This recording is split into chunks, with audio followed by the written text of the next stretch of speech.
आपण ईश्वराची आराधना करूया।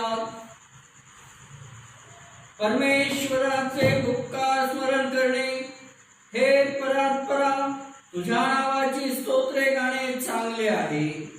प्रभात समयी तुझे वात्सल्य, प्रतिरात्री तुझी सत्यता वाखाणे, दशतंतू वाद्य सतार व वीणा ह्यांच्या साथीने गंभीर स्वराने गाणे चांगले आहे।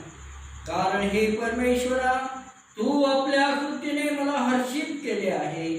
तुझ्या हातच्या कृत्यांचा आम्ही जय जयकार करीतो। हे परमेश्वरा, तुझी कृत्ये किती थोर आहे, तुझे विचार फार गहन आहे।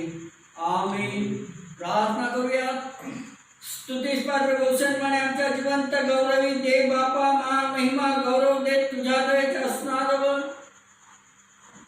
आजच्या या पवित्र वारी तू आम्हा सर्वांना एकत्रित केलंस आणि प्रभू परमेश्वरा, तुझं स्तुती स्तवन करण्याची संधी दिलीस, त्याबद्दल तुझे मनपूर्वक आभार मानतो। विशेष करून प्रभू परमेश्वरा, या वेळेमध्ये आम्ही तुझ्या नावाला धन्यवाद देतो, अशासाठी की या भयंकर परिस्थितीतून कोविड-19 या महामारीतून जात असताना प्रभू परमेश्वरा, आतापर्यंत तू आम्हा सर्वांचा सांभाळ केलास, प्रतिपाळ केलास। आमचं जाणं येणं तुझ्या नजरेखाली होऊ दिलंस आणि प्रभू, सर्व संसर्गापासून तू आमचं रक्षण केलंस, त्याबद्दल तुझे मनपूर्वक आभार मानतो। गत आठवड्यामध्ये तू आमचा सांभाळ प्रतिपाळ केलास। अडीअडचणी, दुःख, संकटे, आघात, अपघात यापासून आमचं रक्षण केलंस, त्याबद्दलही तुझे आभार मानतो। आणि यावेळेस जसे आहोत तसे तुला सादर होतो। आम्हा पात्यांचा स्वीकार कर आणि या ठिकाणी होणारं सर्व स्तुती स्तवन स्वर्गलोकी मान्य करून घ्यावंस, अशी कळकळीची आणि आग्रहाची विनंती कर। प्रभू परमेश्वरा,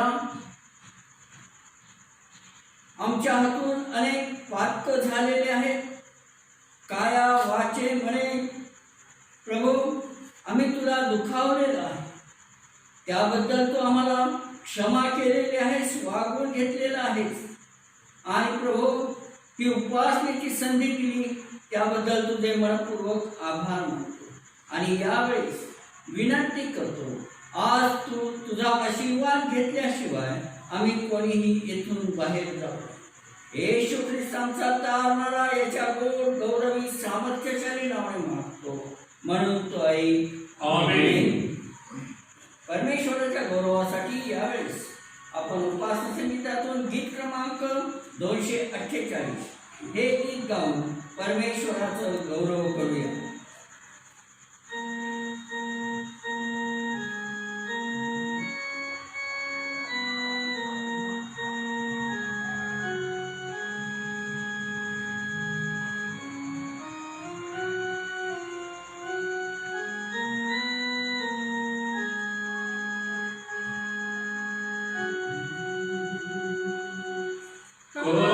Shri Swami Bhagavad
देवांचा वेदनेचा न्याय करावास जो येणार आहे त्यावर विश्वास ठेवतो.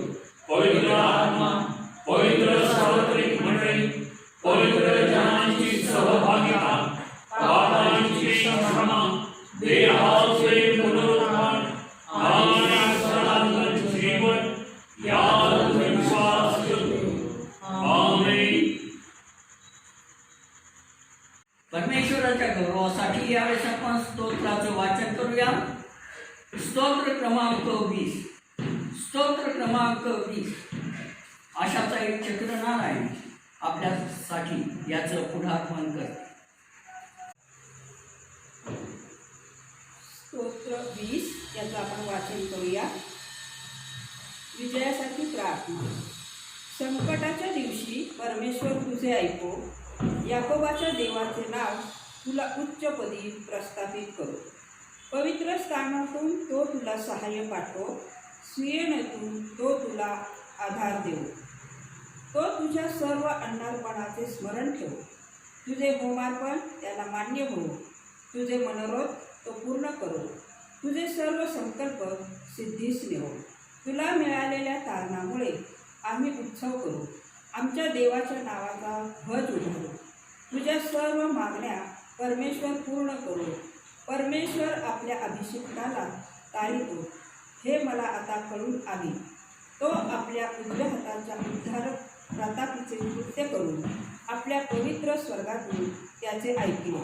कोणी रथाची व कोणी घोड्याची बढाई मारितात. आम्ही तर आमचा देव परमेश्वर ह्याच्या नावाची प्रशंसा करू. ते वाकून खाली पडले आहे. आम्ही तर उठून ताट उभे आहोत. हे परमेश्वरा तारण कर. आम्ही धावा करीतो तेव्हा राजाने आमचे ऐकावे. आमेन. पिता पुत्र पवित्र आत्मा यास गौरव असो. जसे प्रारंभी होते तसे आहे उत्तराला युगायुग होईल. आमेन. परमेश्वराच्या गौरवासाठी यावेळेस आपण जुन्या करारातून काही वचनं ऐकूया. जुन्या करारातून अनुवादाचं पुस्तक याचा 4था अध्याय. अनुवादाचं पुस्तक याचा 4था अध्याय यातील 23 ते 33 ही वचने आपल्यासाठी याचं वाचन तेजस्विनीताई जोसेफ या करते. जुन्या करारातून अनुवादाचा ग्रंथ याचा 4था अध्याय याचे 23 पासून 33 पर्यंत वचने आपण वाचणार आहोत. अनुवाद 4:23 ते 33. लोकांनी आज्ञाधारक असावे असा मोशेचा उपदेश. तुम्ही स्वतःविषयी सावधगिरी बाळगा, नाहीतर तुमचा देव परमेश्वर ह्याने तुमच्याशी केलेला करार विसरून तुमचा देव परमेश्वर ह्याने तुम्हाला मनाई केलेल्या एखाद्या वस्तूच्या आकाराची कोरीव मूर्ती करा. कारण तुझा देव परमेश्वर हा भस्म करणारा अग्नी आहे. तो ईर्ष्यावान देव आहे. तुम्हाला पुत्र पौत्र हो त्या देशात तुम्ही जुने झाल्यावर जर तुम्ही बिघडून कोणत्याही वस्तूची कोरीव मूर्ती केली आणि आपला देव परमेश्वर त्याच्या दृष्टीने जे वाईट ते करून त्याला चीड आणली, तर आज आकाश व पृथ्वी ह्याच तुमच्या विरुद्ध साक्षीला ठेवून मी सांगतो की ज्या देशाचे वतन मिळवायला तुम्ही यार्देन नदी ओलांडून जात आहात तेथून तुमचा लवकरच अगदी नायनाट होईल. तेथे तुम्ही फार दिवस राहणार नाही, पण तुमचा समूळ नाश होईल. परमेश्वर तुम्हाला इतर राष्ट्रात विखरेल. ज्या ज्या राष्ट्रात परमेश्वर तुम्हाला घालवील तेथे तुमची संख्या अल्प राहील. तेथे तुम्ही मनुष्याच्या हाताने घडलेले काष्ठपाषाणादिकांचे देव जे पाहत नाही, ऐकत नाही, खात नाही व हुंगीत नाही अशाची सेवा करा. पण तेथून जरी तुम्ही आपला देव परमेश्वर याला शरण गेला आणि पूर्ण जीवे भावे त्याच्या शोधास लागला तर तो तुम्हाला पावेल. तू संकटात पडलास आणि ही सर्व अरिष्टे तुझ्यावर आली म्हणजे शेवटी तू आपला देव परमेश्वर ह्याच्याकडे वळशील आणि त्याची वाणी ऐकशील. कारण तुझा देव परमेश्वर हा दयाळू देव आहे. तो तुला अंतर देणार नाही, तुझा नाश करणार नाही आणि तुझ्या पूर्वजांशी त्याने शपथपूर्वक केलेला करार तो विसरणार नाही. देवाने पृथ्वीवर मानवाला निर्माण केले तेव्हापासून तुझ्या जन्मापर्यंत होऊन गेलेल्या काळात अशी मोठी गोष्ट कधी घडली होती किंवा ऐकण्यात आली होती काय, हे आकाशाच्या एका सीमेपासून दुसऱ्या सीमेपर्यंत विचारून पहा. तुम्ही ऐकले त्याप्रमाणे देवाच्या वाणीचे शब्द ऐकूनही दुसरे कोणी लोक जिवंत राहिले आहेत काय. येथे शास्त्रपाठ समाप्त होते. वाचलेली सर्व वचने देवबाप नव्याने आशीर्वादित करो. त्याच्या नावास मान, महिमान, गौरव आता आणि सदा सर्व काळ इथून पुढे मान्य असो. आमेन. आजच्या दिवसासाठी नेमलेला दुसरा शास्त्रपाठ प्रेषितांची कृत्ये याचा 20वा अध्याय, यातील 17 ते 30 ही वचने. मग त्याने मिलाताहून इफिसास निरोप पाठवून मंडळीच्या वडिलांना बोलवून घेतली. ते त्याच्याजवळ आल्यावर त्याने त्यास म्हटले, मी आशिया प्रांतात पहिल्याने पाऊल टाकल्या दिवसापासून तुम्हाबरोबर नेहमी कसा होतो, म्हणजे फार नम्रतेने, आसवेगाळी व यहुद्यांच्या कटामुळे माझ्यावर आलेली संकटे सोशी मी प्रभूची सेवा कशी केली हे तुम्हाला ठाऊक आहे. जे हितकारक ते तुम्हाला सांगण्यात आणि 4 लोकात व घरोघरी शिकवण्यात मी कसूर केली नाही. पश्चाताप करून देवाकडे वळणे व आपल्या प्रभू येशू ख्रिस्तावर विश्वास ठेवणे ह्या संबंधाने यहुदी व हेलेनी यास मी साक्ष देत होतो. पण आता पहा, मी अंतर्यामी बद्ध होऊन यरूशलेमेत जात आहे. तेथे मला काय काय होईल ते माहीत नाही. केवळ इतके कळते की बंधने व संकटे माझी वाट पाहत आहे. ह्याविषयी पवित्र आत्मा मला नगरोनगरी साक्ष देत आहे. मी तर आपल्या प्राणांची किंमत एवढी सुद्धा करीत नाही, ह्यासाठी की मी आपली धाव आणि देवाच्या कृपेची सुवार्ता निश्चित अर्थाने सांगण्याची जी सेवा मला प्रभू येशूपासून प्राप्त झाली आहे ती शेवटास न्यावी. आणि आता पहा, ज्यांच्यामध्ये मी राज्याची घोषणा करीत फिरलो त्या तुम्हा कोणाच्याही दृष्टीस माझे तोंड पुन्हा पडणार नाही हे मला ठाऊक आहे. म्हणून आजच्या दिवशी मी तुम्हाला खात्रीपूर्वक सांगतो की मी सर्वांच्या रक्ताविषयी निर्दोषी आहे. कारण देवाचा संपूर्ण मनोदय तुम्हाला सांगण्यास मी कसूर केली नाही.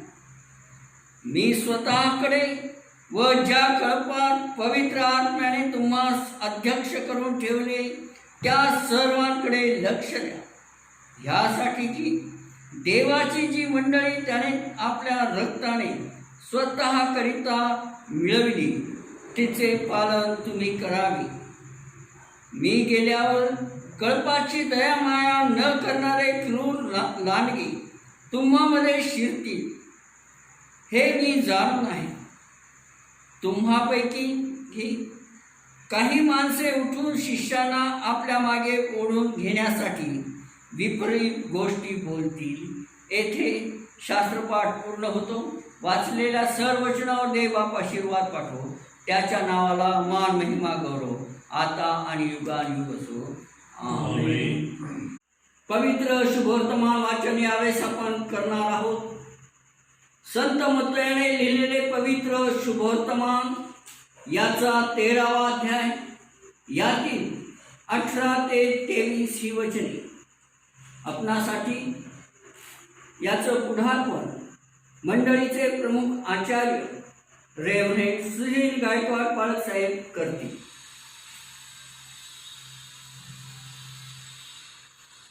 आजच्या दिवसाकरता नेमलेले पवित्र शुभवर्तमान संत मत्त्यानं लिहिलेले पवित्र शुभवर्तमान. संत मत्त्यानं लिहिलेले पवित्र शुभवर्तमान 13वा अध्याय आणि 18 ते 23 या वचनांमध्ये आजचं शुभवर्तमान लिहिलेलं आहे.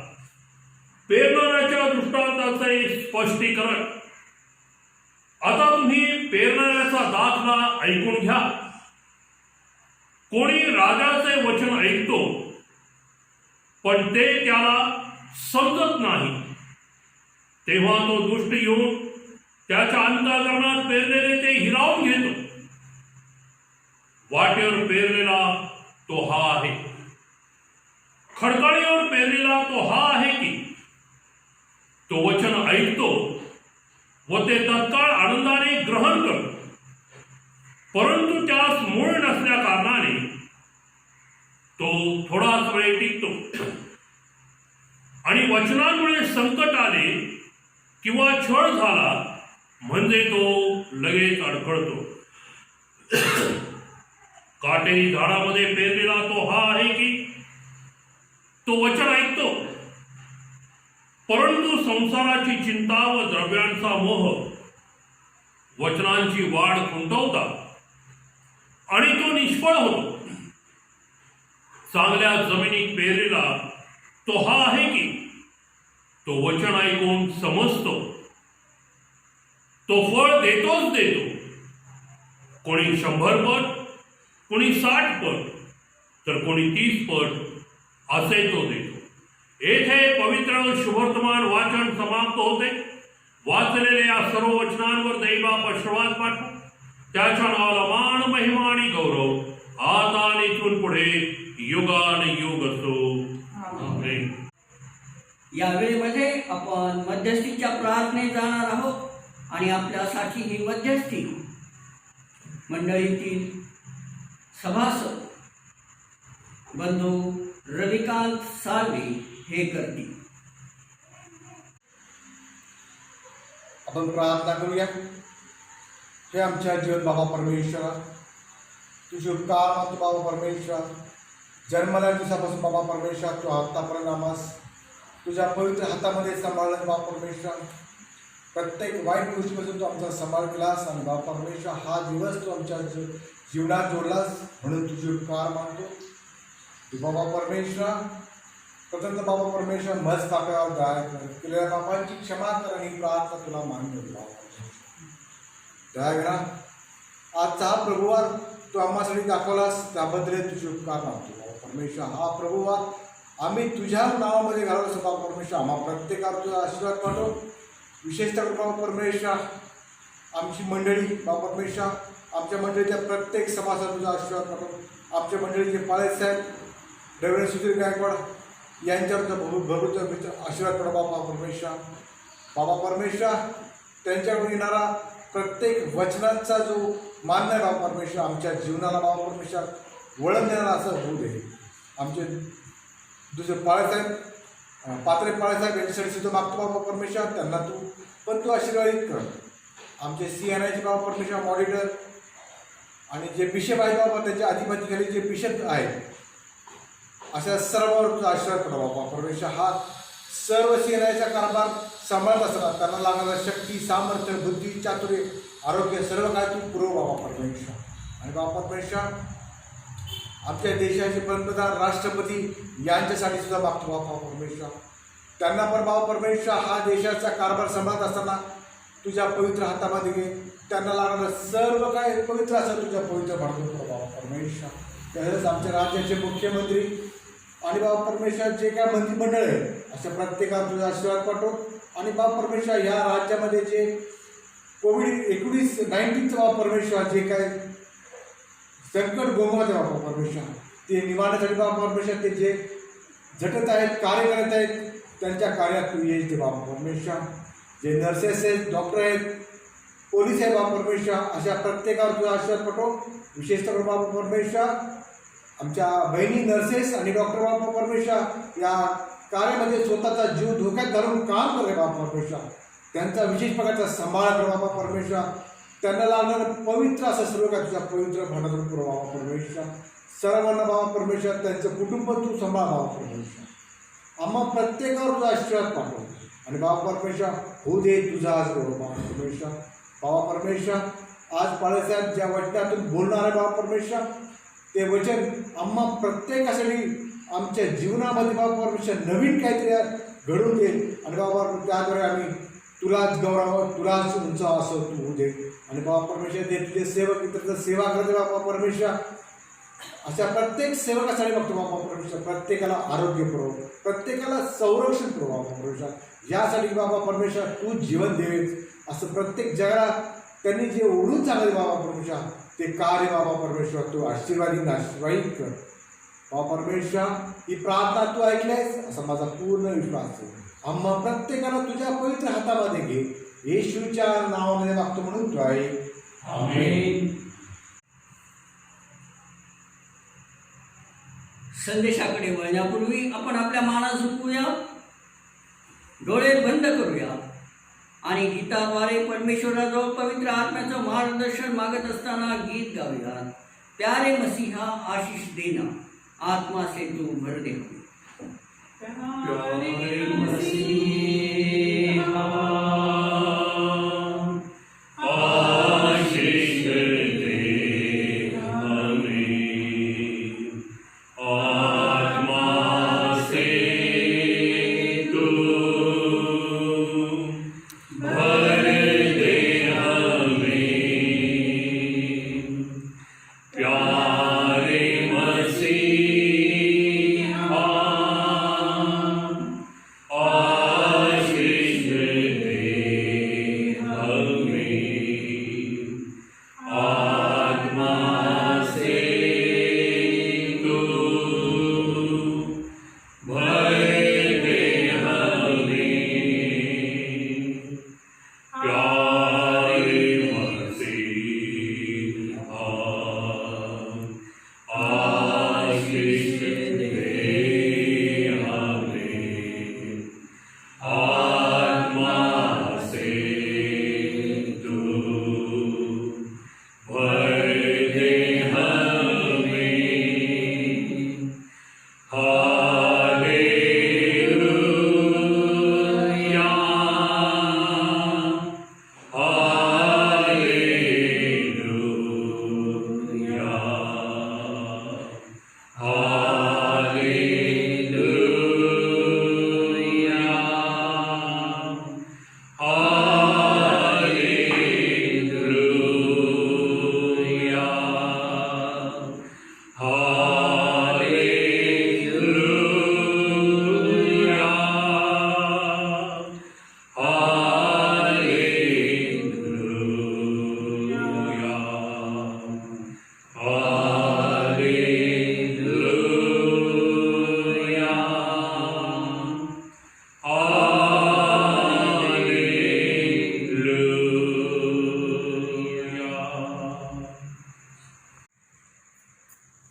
प्रार्थना करूयात. हे देवा, तू बोल, आम्ही तुझी लेकरं ऐकत आहोत. पवित्र आत्म्या तू बोल आणि आम्ही तुझी लेकरं ऐकत आहोत. येशू ख्रिस्त आमचा प्रभू याच्या द्वारे. आमेन. प्रभूच्या नावाला धन्यवाद देऊया, त्याचे उपकार स्तुती करूया. या लॉकडाऊनच्या कार्यकाळामध्ये जवळपास 3 महिन्याचा प्रवास आपण पूर्ण केलेला आहे आणि या प्राप्त परिस्थितीनुसार प्रत्येक प्रभुवार गेल्या 3 महिन्यापासून आपल्याला कौटुंबिक उपासनेच्या माध्यमातून पाळण्याची संधी परमेश्वर देवाप देत आहे. या नवीन महिन्यात आपण आलेलो असताना आजचा हा दुसरा प्रभुवार परमेश्वराने आपल्या आयुष्याला जोडलेला आहे आणि कौटुंबिक उपासनेच्या माध्यमातून आपण तो पवित्रपणे पाळण्याकरता देवाच्या समक्षतेत एकत्र येऊ शकलो आहोत आणि एकपर्यंत परमेश्वर आपला सहाय्य करता झाला. त्याच्या अधिवचनाप्रमाणे त्याने आपल्याला सुखरूप ठेवलं, सुस्थितीत ठेवलं, सजीव ठेवलं. आपल्या सर्व गरजा या भयंकर लॉकडाऊनच्या काळामध्ये सुद्धा त्यानं विपुलतेत पुरवलेला आहे. का आपल्या अंतःकरणानं कृतज्ञतेनं विनम्रतेनं कबूल करून म्हणू नये, जाहीर करू नये, यहोवा तू चांगला देव आहेस आणि तुझ्यासारखा चांगला देव पूर्वी कोणी नव्हता, नंतर कोणी होणार नाही. या 3 महिन्याच्या लॉकडाऊनच्या कार्यकाळामध्ये आपण पाहतो इतर कोणी माणसं स्वतःला राखोत न राखोत, परंतु ख्रिस्ती मनुष्य हर तऱ्हेनं स्वतःला उत्तम रीतीनं राखण्याचा, सांभाळण्याचा नेटानं प्रयत्न करत आहे. आणि एक तुलनात्मक दृष्टिकोनातून जर आपण पाहिलं तर आज संपूर्ण जगावर या व्हायरसमुळे मरीचं सावट आहे आणि सर्वच माणसं याकरता भयग्रस्त असं जीवन व्यतीत करीत आहेत. मग ते स्वतःला घरामध्ये सुरक्षित ठेवलेले असोत अथवा कामानिमित्त बाहेर जाऊन येणारी माणसं असोत, प्रत्येकामध्ये या भयानक ग्रासलेलं जीवन आपल्याला पाहायला मिळत आहे. आणि देवाच्या प्रिय मंडळी, काटेकोरपणे या दिवसांमध्ये जर मी असं म्हटलं की ख्रिस्ती माणूस जी काही खबरदारी त्यानं घ्यावी अशी वार्ता त्याच्यापर्यंत ज्या कुठल्या माध्यमातून येते तो ती नेटानं घेऊ लागलेला आहे.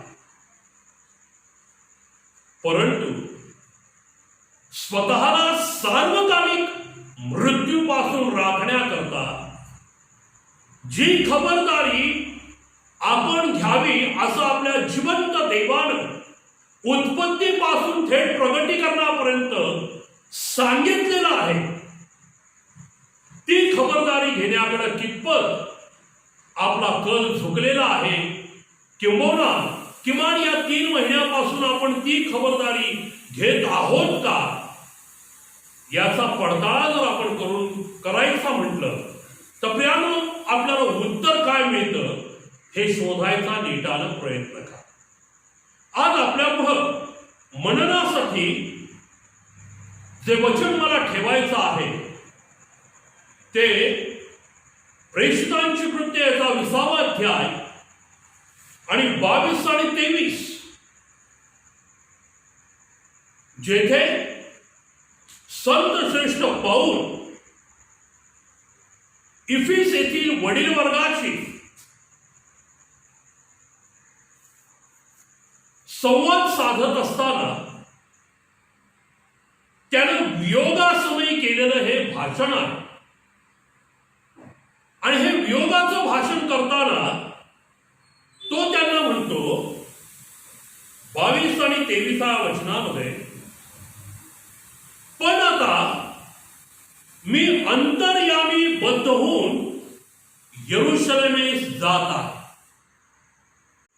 म्हणून त्याच्या मुखातनं निघालेले शब्द अगदी योग्य आहे. प्रभो तू कोण आहेस? लगेच त्याला प्रत्युत्तर मिळते, ज्या येशूचा तू छळ करतोस तो मी आहे. ज्या येशूचा तू छळ करत आहेस तो मी आहे. आणि येथूनच शौलाचा पाऊल घडू लागला. जेव्हा त्यानं ऐकलं मी येशूचा छळ करत आहे, देवाच्या प्रिय मंडळी, तेथे आपल्याला एक बदललेलं स्वरूप शौलाचं दिसू लागतं. आणि ते स्वरूप काय आहे? इतके दिवस, इतके वर्ष नियमशास्त्राचं शिक्षण घेतलेला हा तरुण कट्टर यहुदी पण सत्यापासून बळकलेला होता. परंतु आता जिवंत देवाचे शब्द म्हणजे येशूची वाणी त्याच्या कानावर पडलेली आहे. तो लगेचच येशूचा ऐकू लागलेला आहे. येशूचं ऐकू लागले. काय ऐकलं त्याने येशूचं? पहा, त्याला पहिला आदेश काय मिळत आहे? उठ, नगरात जा, म्हणजे तू काय करायचंय हे तुला सांगले आहे. कोण सांगत आहे त्याला? स्वतः येशू सांगत. स्वतः येशू ख्रिस्त शौल जो आता पाऊल होत आहे त्या पाऊलाला हे विदित करत आहे. आता या ठिकाणी आणि एक चमत्कार आणखीन असा आहे की जी माणसं या शौलाबरोबर होती, पहा 7व्या वचनात म्हटलं, त्याच्याबरोबर जी माणसं जात होती ती स्तब्ध उभी राहिली. त्यांनी वाणी ऐकली खरी, पण त्यांच्या दृष्टीस कोणी पडले नाही. शौल पाहत आहे पण या लोकांना दिसत नाही. मग शौलाला जमिनीवरून उठवले, तेव्हा त्याने डोळे उघडले, तो त्याला काही दिसेना. पहा, जेव्हा त्यानं येशूचा शब्द ऐकला, येशूला प्रतिसाद दिला, आता काय घडत आहे?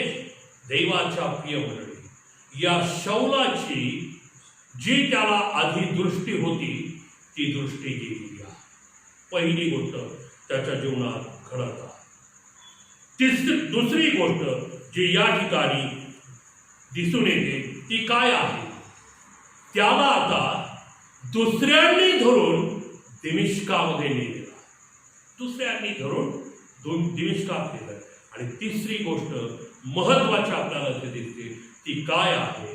या ठिकाणी म्हटलंय 3 दिवस शाऊल हा आंधळ्यासारखा त्या ठिकाणी होता आणि 3 दिवस तो उपवास आणि प्रार्थना. येशूचं ऐकलं, त्याची ही दैहिक दृष्टी जी त्याला प्राप्त झालेली होती, ज्या दृष्टीनं येशू नावाचं सत्य त्याला कधी पाहता आलं नाही, नियमशास्त्रातील तो प्रकाश त्याला कधी पाहता आला नाही, परंतु आता ती दृष्टी गेली आहे. तो आंधळा झालेला आहे. तो आता उपवास करत आहे. 3 दिवस या अवस्थेत आहे आणि 3 दिवसानंतर मग आपल्याला पाहायला मिळतं की हनन्या नावाच्या सेवकाला त्याच्याकडे पाठवण्यात आलं. त्याला आदेश दिला, त्याच्या मस्तकावर हात ठेव, प्रार्थना कर. आणि जेव्हा हनन्यानं त्याच्या मस्तकावर हात ठेवून प्रार्थना केली तेव्हा वचन सांगतं त्याच्या डोळ्यावरनं खापरासारखं काहीतरी पडलं, त्याला नवीन दृष्टी आली. दुसरं, मग त्यानं अन्न पाणी ग्रहण केलं असं म्हटलेलं आहे.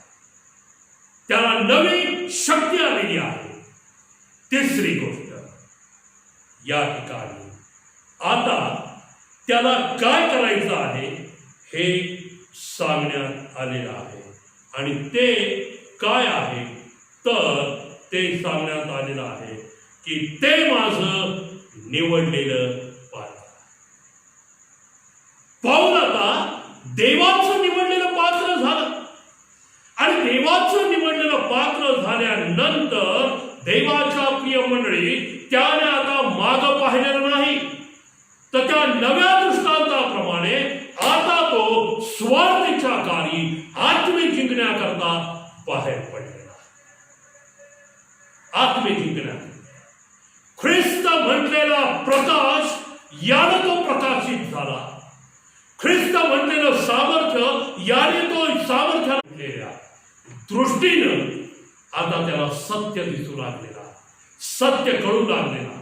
तो बंधमुक्त झाला आणि आता तो स्वार्थेच्या कार्याला लागला आणि त्यानं त्याच यरूशलेमेपासून या प्रवासाला सुरुवात केली. आणि हा प्रवास करत करत देवाच्या प्रिय मंडळी हा संत श्रेष्ठ अनेक प्रकारचे संकट आणि त्रास आणि यातना सहन करत करत आता परत यरूशलेमेला जाण्याकरता तो निघालेला. आणि या यरूशलेमेला जाण्याकरता तो निघालेला असताना तो म्हणत आहे, मला काय होईल माहित नाही, पण बंधने आणि संकटे माझी वाट पाहत. बंधने आणि संकटे माझी वाट पाहत आहे. देवाच्या प्रिय संत श्रेष्ठाच्या जीवनामध्ये कशा प्रकारची संकटे आली ही जर आपण पाहायचं म्हटलं तर 2 करिंथ 4 अध्याय, करिंथकास 2 पत्र याचा 4 अध्याय 8व्या वचनात काय म्हटलंय पहा. किंवा 8व्या वचनापासून पुढे, आमच्यावर चोहोकडून संकटे आली तरी आमचा कोंडमारा झाला नाही. लक्षात ठेवा, हा शब्द कोंडमारा झाला नाही. कशामुळे? संकटामुळे. दुसरा म्हटलेला आहे, आम्ही घोटाळ्यात पडलो तरी निराश झालो ना. आज ख्रिस्ती माणूसही भयंकर नैराश्यानं ग्रासलेला. जरी या 3 महिन्यामध्ये काय खावं, काय प्यावं, काय पांघरावं याविषयी चिंता करण्याची परिस्थिती त्याला निर्माण झाली नाही. त्याच्या कुटुंबात कुणासाठी सुद्धा ही परिस्थिती अवस्था निर्माण झाली नाही. तरी आज घोर निराशेनं त्याला ग्रासलं. का घोर निराशेनं ग्रासलंय? कारण कोविड-19 सारखं संकट. जरी त्याने स्वतःला घरामध्ये बंदिस्त करून घेतलेला, घरात स्वतःला डांबून घेतलेला, तरी परंतु देवाच्या घोर नैराश्यानं भीतीनं त्याला ग्रासलं. पौलाच्या जीवनात संकट होतं, मृत्यूचं भय होतं, यातना होत्या, बंधनं होते, पण नैराश्य नव्हतं, भय नव्हतं. त्यानं स्वतःला कोंडूनही घेतलं. पुढे काय म्हटलंय पहा. पुढं असं म्हटलं, आमचा पाठलाग झाला तरी परित्याग करण्यात आला नाही. आम्ही खाली पडलेलो आहोत तरी आमचा नाश झाला नाही. आम्ही येशूचा वध सर्वदा शरीरात वागवतो अशा हेतून की येशूचं जीवनही आमच्या शरीरातून प्रगट व्हावं. का पाऊल आणि त्याच्या सहकाऱ्यांच्या जीवनामध्ये बंधने होती, संकटे होते, मरण होते, त्रास होता, पण नैराश्य नव्हतं, दुःख नव्हतं, काळजी, चिंता, विवंचना नव्हत्या आणि स्वतःला लपवण्याची प्रवृत्ती नव्हती, स्वतःला कोंडून ठेवण्याची प्रवृत्ती नव्हती. कारण त्यांचा विश्वास नाही, कृती होती. कशाची? येशूचा वध आम्ही आमच्या शरीरात वागवत आहोत. आज जर मी आपल्याला म्हटलं बायबल बंद करा आणि वधस्तंभावरील 7 उद्गार तोंडपाठ संदर्भासह म्हणा, आपल्यापैकी किती जण म्हणून दाखवू शकणार? आपल्यापैकी आज किती जण हे तोंडपाठ म्हणून दाखवू शकतात? होय, ज्या वधस्तंभावर आपल्या उद्धाराचं कार्य करणारा प्रभू येशू ख्रिस्त सप्तोद्गाराद्वारे आपल्यासाठी मृत्यूपत्र तयार करतो. त्या मृत्यूपत्रामध्ये आपल्यासाठी क्षमेची तरतूद केली, तारणाची तरतूद केली, आपल्या कर्तव्याची जाणीव करून देण्याची तरतूद केली, आपल्यासाठी झालेल्या त्यागाच्या जाणीवेची तरतूद, कहाणीची तरतूद आहे, आपल्या आत्म्याच्या संजीवनाची तरतूद आहे. आज किती जण हे सप्तोद्गार तोंडपाठ न पाहता बोलून दाखवू शकतात? पाऊल आणि त्याच्या सहकाराच्या जीवनामध्ये संकट आहे, मृत्यू आहे, पण भय नाही, नैराश्य नाही आणि स्वतःला कुठंतरी कोंडून ठेवण्याची त्यांना गरज कधीच भासली. त्यांनी देवाच्या कार्याला प्राधान्य दिलं आणि देवाच्या कार्यासाठी नेहमी ते बाहेर आले, जनमानसांमध्ये आले, त्या लोकांमध्ये आले जेथे त्यांना मरणाचं भय. त्यानं आपण आज असे आहोत का? आपण देवाचं ऐकण्यापेक्षा आजही आपल्या अधिकाऱ्यांचं, जगिक अधिकाऱ्यांचं ऐकत आहोत. जरूर ऐकलं पाहिजे. आवर्जून एका बंधूला मी याविषयी बोलत होतो, बाबा किती काटेकोरपणे आपण आज आपल्या राज्य सरकारचं ऐकत आहोत, केंद्र सरकारचं ऐकत आहोत. त्याने मला फार समाधानानं उत्तर दिलं, पाळीसाहेब बायबलच शिकवतो आपल्या अधिकाऱ्यांच्या आज्ञेत राहा. मग त्याच बायबलनी आपल्याला हे शिकवलंय ना, तो आपला देव परमेश्वर याच्याही आज्ञा पहा. शिकवलंय का त्या पवित्र शास्त्राच्या देवानं? आधी तर आपल्याला त्या देवाचा आदेश आहे, त्या देवाचं सांगणं आपल्याला ऐकायला पाहिजे. ऐकलंय का? ऐकत आहोत का? आणि म्हणून मरणाचं भय आहे. स्वतःला घरात कोंडून घेतलंय तरी मरणाचं भय आहे. का? तर कुठून तरी कानावर येतं. काय कानावर येतं? सुरक्षितपणे घरात राहिलं तरी इन्फेक्शन होतंय, तरी पण संसर्ग होतोय. म्हणून जास्तच घाबरत. प्रियानो, हे भय तेव्हाच जाणार आहे आपल्या जीवनात जेव्हा येशूचा वध आपण आपल्या शरीरात वागवणार. पौलाच्या जीवनामध्ये मरणाचं भय नव्हतं, नैराश्य नव्हतं, संकट आणि बंधन आहेत म्हणून कुठंतरी स्वतःला आपण लपवून ठेवावं ही प्रवृत्ती नव्हती, हा विचार आहे म्हणत आला. उलट तो धाडसाला म्हणतो, मी जाणार आहे. बंधने संकटे जरी माझी वाट पाहत असली, मरण जरी माझी वाट पाहत असली, मी जाणारच. का? येशूचा वध मी शरीरात वागवत आहे. मी जगलो तरी येशूचा आहे, मेलो तरी मी पुढे काय.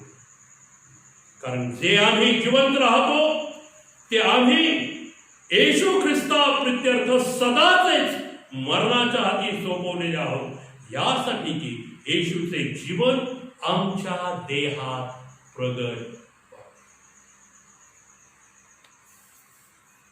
देवाचा प्रिय सर्वांनाच वाटतं लवकर पवित्र मंदिर उघडलं जावं, उपास. जर ते या रविवारपासून उघडलं गेलं, खरंच धाडसानं आपण पवित्र मंदिरातून उपासना करणार आहोत आपण ते धाडस. एक उदाहरण दे, टीका म्हणून घेऊ नये. ऑनलाईन सेवा देण्यास सुरुवात आपण केली. मंडळीच्या सेक्रेटरींनी सेंट लूकच्या ग्रुपवर एक सूचना टाकली की शुक्रवारी रविवारच्या उपासनेकरता जे रीडिंग्स वगैरे होतील त्याकरता रेकॉर्डिंग केलं जाईल.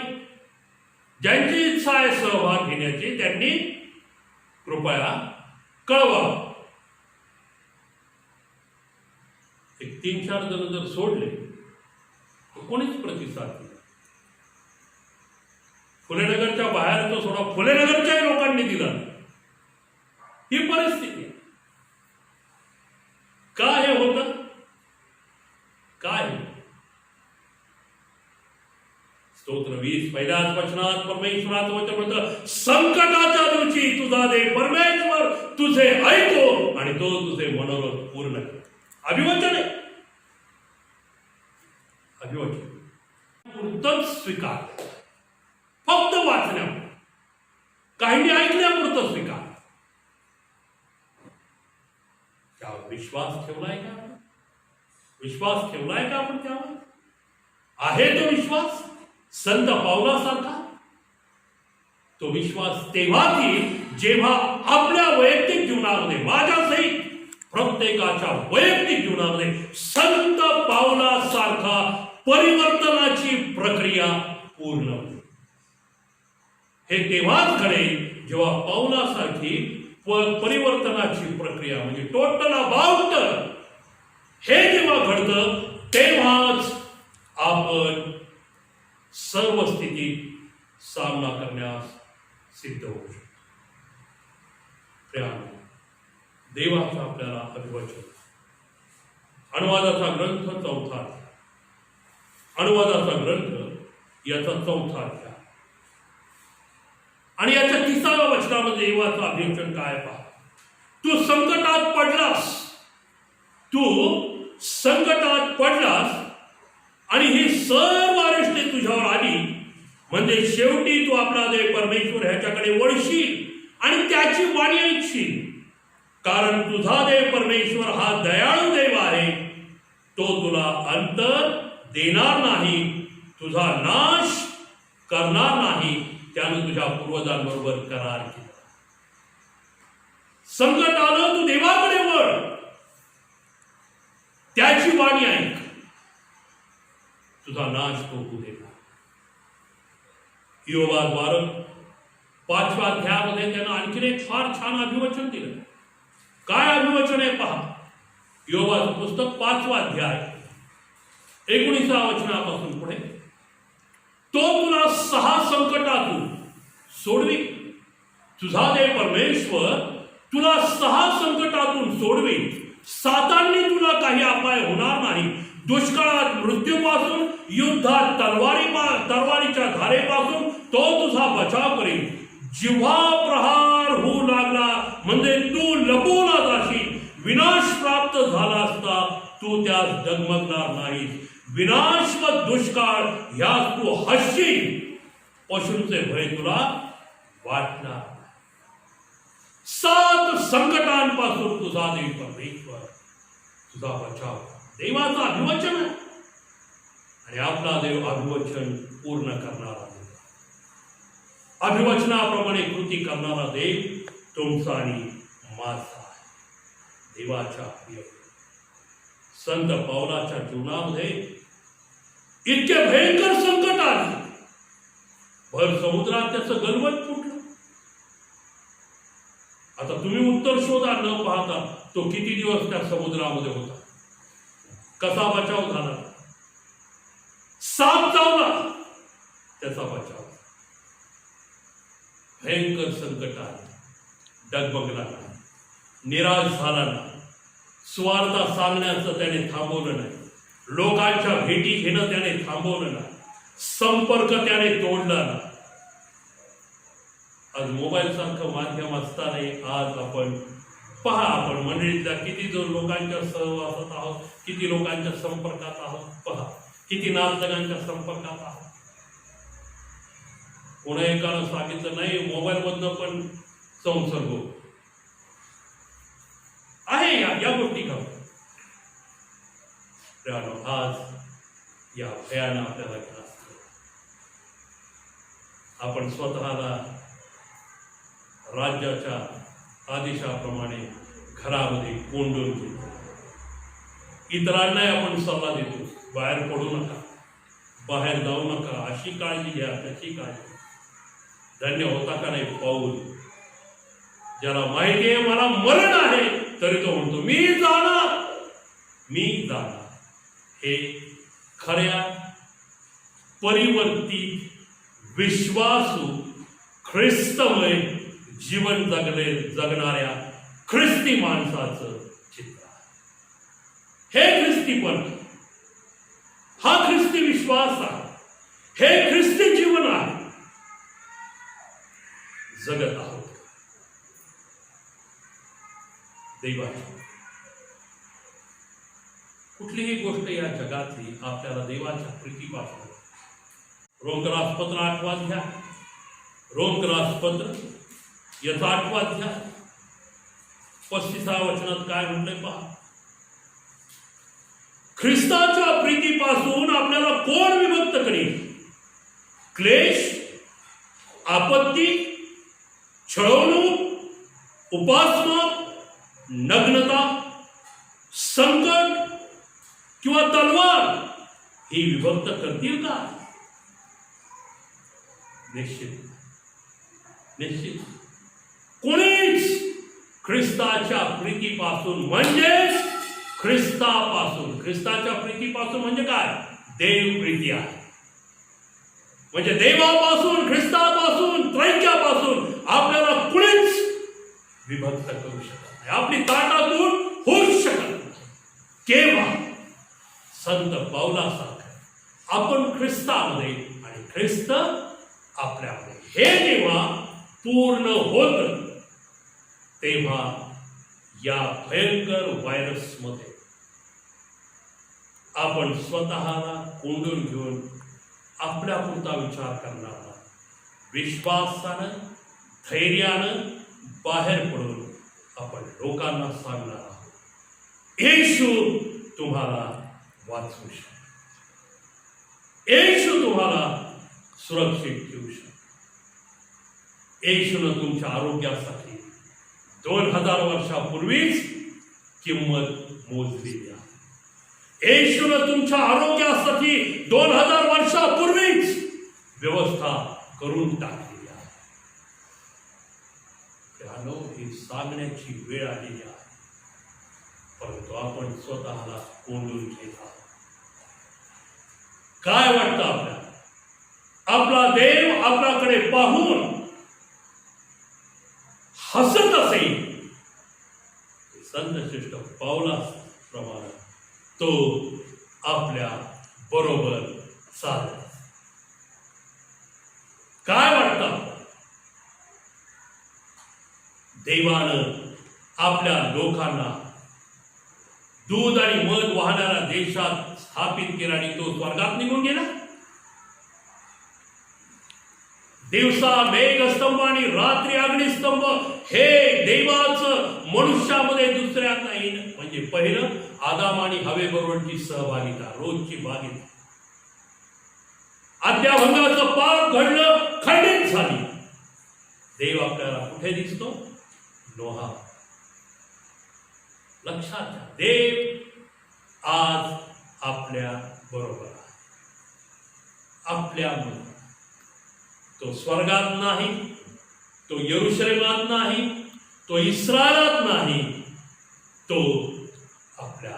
हेच योहानानं त्याच्या पत्रात म्हटलं नाही का, जगात जो आहे त्यापेक्षा तुम्हात जो आहे तो मोठा आहे. होय. आणि ज्याच्यामध्ये हा देव आहे, पौल म्हणतो त्याच्या प्रीतीपासून आपल्याला हे आलेली बंधनं, संकटे, उपासमार, तलवार ही मरी विभक्त करणार नाही. कारण तो देव ज्यानं मृत्यूला जिंकलेला आहे तो आपल्या.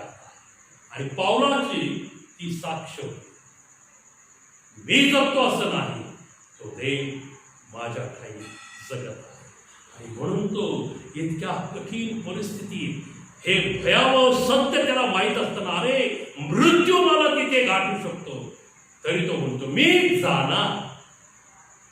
तुमच्या इथं मी फार आनंदात आहे, तुम्ही माझी फार चांगली काळजी घेतात इफिसेतील लोकांनो, मला कशाची कमतरता नाही, मी तुमच्यातच राहतो. नाही नाही नाही, तो म्हणतो मी जाणारच, जरी मरण मला, मी जाणार. का? कारण सगळे हे ख्रिस्त आहे, मृत्यू हा लाभ आहे. देवाचे वचन यास्त ज्या ऐकाव्यास कान आहे तो हे ऐकतो. प्रार्थना. यहोवा धन्यवाद देतो या वचनांवर आम्हाशी बोल, ऐकणारे कान, समजणार मन आणि त्याप्रमाणे वागणार अंतःकरण द्यावंस ही प्रार्थना येशू ख्रिस्त आमचा प्रभू याच्याद्वारे करतो म्हणून ऐकली द्या. आमेन.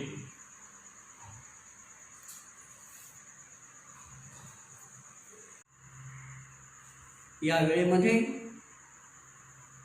ज्यांचे वाढदिवस आहेत, लग्न वाढदिवस आहेत, अशांसाठी बाळकसाहेब प्रार्थना करतील. प्रार्थना करूयात. प्रतिपूर्ण दैवापा, यावेळेस आम्ही त्या सर्व तुझ्या प्रिय लेकरांना, दासदासींना तुझ्या समक्षतेत आणत आहोत, ज्यांच्या जीवनामध्ये जन्मदिवसाच्या स्वरूपात तू एक नवीन पान उलगडलेलं आहेस. किंबहुना दैवापा, लग्न वाढदिवसाच्या स्वरूपात एक नवीन पान उलगडलेलं आहे. एकपर्यंत त्यांना सांभाळलंस, राखलंस, आभार मानतो. नव्यानं आपल्या जीवनाचा प्रवास सुरू करत असताना त्या प्रत्येकांना तुझी कृपा पुरेशी आहे. येणाऱ्या दिवसांमध्ये त्यांना अधिक रीतीनं तुझ्या आशीर्वादात, तुझ्या आरोग्यात तू राख. संसारी जीवनाच्या वाटचालीमध्ये अधिक रीतीनं त्यांना आशीर्वादित कर, फलद्रूप कर आणि कुटुंब आशीर्वादित कर, ही माझी प्रार्थना आहे. अशा प्रकारचे अनेक आशीर्वादित जन्मदिवस प्रत्येकांना दाखवून त्यांना तू दीर्घायुष्य द्यावंस, त्यांचं कल्याण करावंस, ही माझी प्रार्थना आणि विनंती आहे. येशू ख्रिस्त आमचा प्रभू याच्याद्वारे आमेन. सर्व समर्थ देव तुम्हाला आशीर्वाद देव, तुमचं संरक्षण करो, आपला मुखप्रकाश तो तुम्हावर पाडो, तुम्हावर तो कृपा करो, तुम्हाकडे परमेश्वर प्रसन्न करो आणि तुम्हाला दीर्घायुष्य देऊन तुमचं जीवन सर्व प्रकारच्या आशीर्वादानं आता आणि सदा सर्वदा भरलेलं असं राखो. आमेन. प्रभूने शिकवलेली प्रार्थना म्हणूया. हे आमच्या स्वर्गातील बापा, तुझे नाव पवित्र मानले जाओ, तुझे राज्य येऊ, जसे स्वर्गात तसे पृथ्वीवरही तुझ्या इच्छेप्रमाणे हो. आमची रोजची भाकर आज आम्हास दे, आणि जसं आम्ही आमच्या अपराधांची क्षमा करतो तसेच तू आमच्या अपराधांची क्षमा कर, आणि आम्हास परीक्षेत आणू नकोस, तर आम्हास वाईटापासून सोडी. कारण की राज्य, सामर्थ्य आणि गौरव सर्व काळ तुझीच आहे. आमेन.